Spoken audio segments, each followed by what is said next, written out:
Hey ladies, I wanted to make the fall winter immune tonic for you and show you what I do.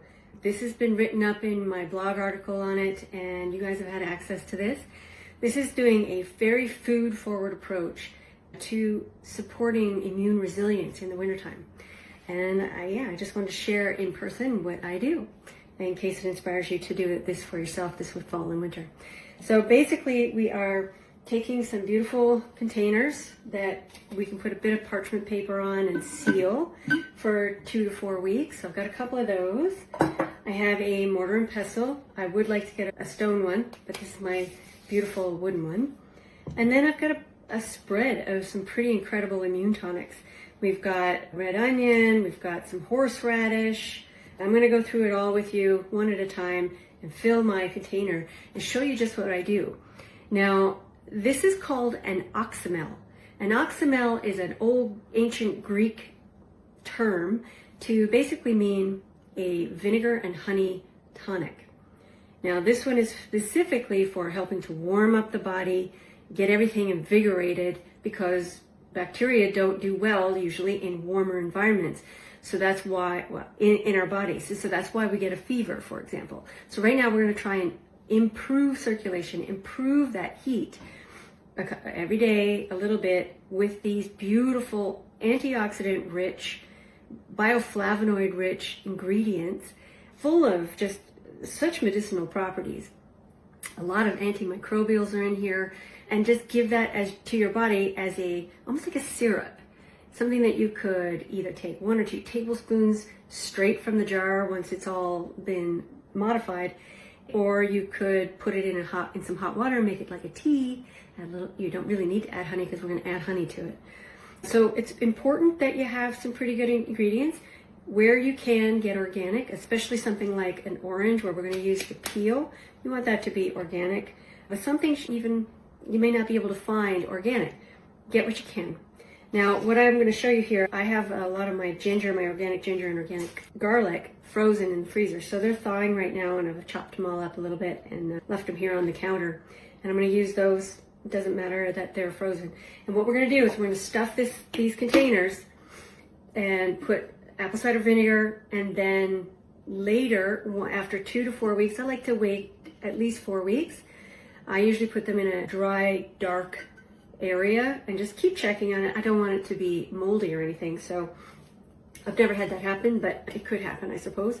But we're going to use apple cider vinegar with the bacteria in it, and that's going to help break down all these beautiful herbs and vegetables into a pulp. And then you can read about it, but afterwards we take that and we put it through some cheesecloth and drain it, squeeze all the lovely juices out of the pulp, and then we add I like to add about an equal parts honey, like really good organic honey, and best if you can get it locally from the bees and the plants here. But if you can't get that, at least try to get organic and a nice quality honey, and then you do half and half, right? So 100%. So basically whatever volume of liquid you're left with, you do the same volume of honey. And then it preserves it for months and months, in or out of the fridge. So that's the second phase. But this first phase, you should kind of get doing it right away so that in a month you are totally ready for helping your immune system be super resilient. Okay? So let's start. I'm going to use this big jar. I'm going to put it here so you can see everything that I'm doing. I'm going to start with some red onion. So I like to put a whole red onion in mine. I love the pungency and all the sulfur and antimicrobials that are naturally in these beautiful spicy kind of vegetables. So I'm just going to do nothing fancy in terms of chopping, but like chunks. I'm going to do chunks of red onion. So we're going to put that in here. It ain't fancy. If you got organic, which I did, I was going to use the skins, but I chose not to this time. They're a little bit ratty. But we're going to put that in here. So I'm going to use a whole one this time. I eat a lot of onions regularly. They're great for detox through the liver. And like I say, antimicrobial. Super good. And they really get things flowing, right? I'm starting to cry just cutting them up. So that's the onion. I'm going to take half of a beautiful organic orange. Gives it a nice little citrus sweetness.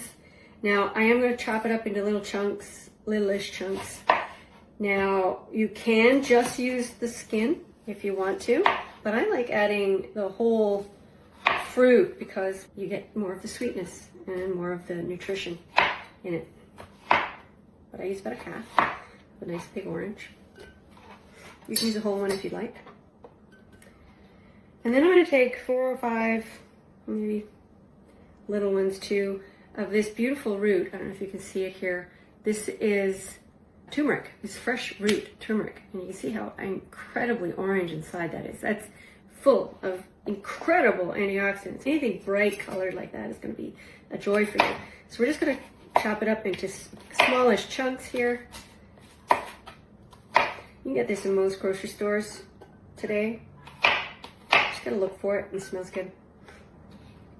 I'm not a big fan of turmeric really on its own. I know a lot of people do love it, and lattes and things, but I do like it in this OXYMEL, this tonic. So again, I'm not being just really fancy with my cutting. I'm just chopping them up, putting them in. There we go. So that's that. And now I'm going to take my ginger. I've already cut it up into pieces because it was frozen. I just decided to do that. And I'm just going to put in, it's about maybe, I don't know, 1/3 of a cup, maybe a little bit more into that container. There's a nice bit. More, I just eyeball it. I know I gave a recipe in the blog article, but you can get a little bit loose with this. Now with the garlic cloves, I'm using a full head of a fairly big garlic to put in this. Now, I'm going to leave some of the sheaths on. I'm just going to lightly tap it out. It'll take off some of the sheath. I don't mind using the sheath. There's also good stuff in the sheath, and we usually don't eat it, right? But I'm going to break them up a little bit. Whoops. Renegade. This is full of antimicrobials. We all know that, especially the allicin component of it. But everything works together. It's more than just the allicin. And I'm going to leave a lot of the sheaths. I'm going to take some of them off. Clean it up a little. I don't actually mind the sheath because you're going to strain it anyways. This stuff's organic. You're going to get some microbes just from the soil that it was in. Again, I have no issues with that. So I'm going to put those in here. Nice bit. Put this in that little recycling bin. Let's see here. All right. And now we have this really cool root. Now, they don't all look like this, but this is a piece of the horseradish root. And I'm going to use about, let's see. This is spicy. Wow, it smells magnificent. Like, even if you don't like horseradish in general, this, my dear, is going to be awesome for you, for your immune system.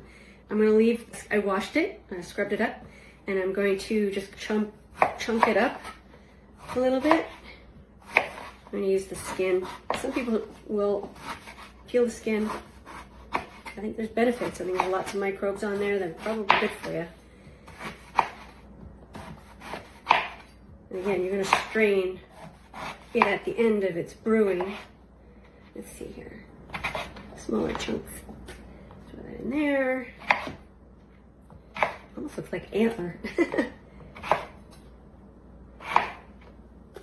I really like the taste of horseradish, prepared horseradish. I like it with beef and wild meats, even though not everybody likes it. It's quite nice. It's good for you. Gets the sinuses open, that's for sure. Let's see. So I'm going to put quite a bit in here because I want it to be really aromatic and decongesting.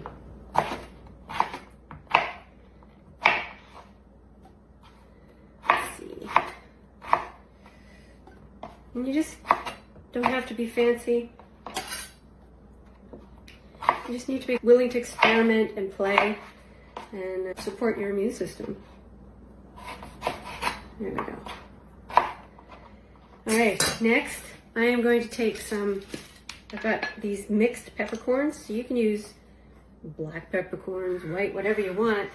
I'm going to use a mix of red, pink, white, and black.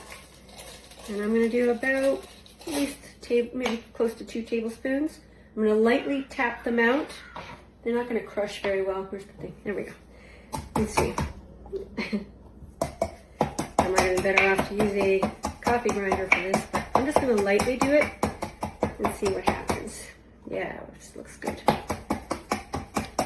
Now, you know that peppercorns, of course, are spicy. And if you have nightshade issues, you know, if you get a lot of pain when you eat the nightshade vegetables like potatoes or tomatoes and eggplants and peppers because of the acids, maybe go a little light on this or don't use it, but I think the body needs a little bit of exposure to those things to develop a tolerance. All right, so we're gonna put those in there. Nice, some of it's ground peppercorns. I have some cloves. I'm gonna use some whole cloves. Oh my God, it smells so good. So I'm gonna use like probably that much, it's a good teaspoonful, and they're all whole cloves, so they're gonna float around in there. Maybe I use a few more. Gosh, that smells good. It smells like Christmas to me. Let's put that in there. And then we've got some fennel seeds. Now, fennel seeds you do need to crush a little bit to make this I'll show you what they look like. They're really quite beautiful. You want to break them open so the aromatic properties are more accessible. I'm going to use probably a couple teaspoons worth. And they smell a little bit, quite a bit like licorice. Fennel is in the celery family. They're very similar root vegetables, but we're using the seed here. Wow, it smells a lot like real licorice.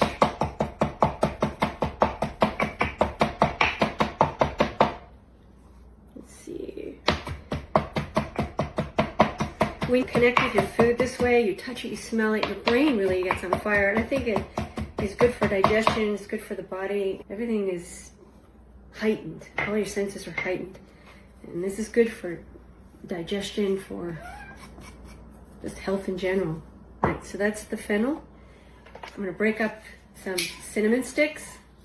This is really good quality cinnamon bark. And I'm going to put that in here. And of course, nothing smells like cinnamon. It's one of my top 5 spices for sure. Put that in there. You can leave it whole, but I think you get more out of it if you break them up. So a couple of pieces. See, already this is going to smell just amazing and be real nice and spicy. Let's get this one broken up a little bit. There we go. Okay, now I have a couple of herbs, dried ones that I buy. One is rose hips. These are like, after the roses are done, you get these little hips that dry. They're really aromatic and beautiful. Great for a calming tea. Elderberries. We all know this is generally used for immune support because of its strong antioxidants. So these are all dried, and I get them prepared that way. I don't grow my own. Not yet, anyhow. And I'm going to use probably, for the rose hips, close to a tablespoon. Eyeballing it here. Big fan of these guys. They're like little gemstone candies. And then the same with the elderberries. I don't love the flavor of elderberry on its own, but when you mix it with stuff like this, boy, it's quite spectacular. And again, very fruity scented product. Shake that up a little bit. And now for the pièce de résistance, this is a jalapeno pepper. Again, you do not have to use the peppers, the nightshades, if they bother you, or if you just don't like really spicy stuff. So what I'm going to do is I'm just going to use a little bit of it. And then I'm not a huge seed fan, so I'm going to take out the seeds because that's where the majority of the heat is. But you can keep the seeds if you would like to. And they will give it a real kick. But the product alone has a really good, sweet, beautiful flavor. So I'm going to put that in there, chop it up coarsely. Let's see. But again, you don't have to add this, but I like to add a little bit. And that, my friends, is a full tonic. That's a lot of product in a beautiful container. And then I take my apple cider vinegar. This is Mother Earth's vinegar. It's organic, it's got the mother. And I'm going to fill it up to just near the top, maybe about an inch left. So I'm going to go like this. Oh, you can hear one of my girls talking in the background. All right. So everything is covered. I leave about an inch of space. So use a nice bit of the vinegar. You're going to be using that as part of your tonic. So that's it. And I will take a piece of parchment paper. I'll put on the lid and I will store it probably in my lower cupboard here, and just keep checking on it every day and just taking a look at it. And what will happen is this will start to break down. The vinegar is going to break down the bonds that keep all that food together, and it's going to soften it all. It's all going to sink and get really, you've seen sauerkraut like that. It's going to start to become sediment, and then you're going to be left with a lot of liquid. And then, like I say, you're going to take that in about 4 weeks. You're going to strain it through cheesecloth, squeeze the daylights out of it so you get every bit of richness that you possibly can. You can recycle or use the pulp out in the garden or whatever you need to do, but what you're left with is an amazing elixir. Now, to make it the OXYMEL, which is the vinegar honey elixir tonic, you're going to add some honey. So that we're not going to do that today, obviously, because it's not prepared. But in 4 weeks, I'll take the remaining fluid, I'll top it up with the same amount per volume of the honey, mix it all up till everything is dissolved, and I'll store it again back in a mason jar. And I'll just have 1 or 2 tablespoons of that in some fashion each day. And that will really help me a great deal. Now, I have an autoimmune condition that I deal with. My immune system is very sensitive and very reactive, and it's very difficult for it to turn off once it's been turned on. And I've had to learn techniques like this to be able to support it so it's a little more, or a lot more robust and resilient, so it doesn't take so long to recover when it's been triggered, because you're triggered by it every day. If you have an autoimmune condition, this is great for you. If you want to leave out, like I say, some of the nightshades or less of the nightshades, if you're struggling with the pain from and inflammation from the acids in those nightshades, do that. Add more onion, add more garlic, add more oranges or horseradish to make it a little spicier. You could add a little cayenne, you could add some cardamom pods, just break them open. Gosh, the list is almost endless. You can add dandelion root to support the liver, milk thistle. Truly, it's almost endless. But this one is a great tonic for the winter time. There are other tonics that we can make for summertime, for the spring, for late summer. There's lots of beautiful things that you do as a herbalist in your own kitchen. But I hope that's helpful. I hope you do it. I hope this is great. Take care. Bye.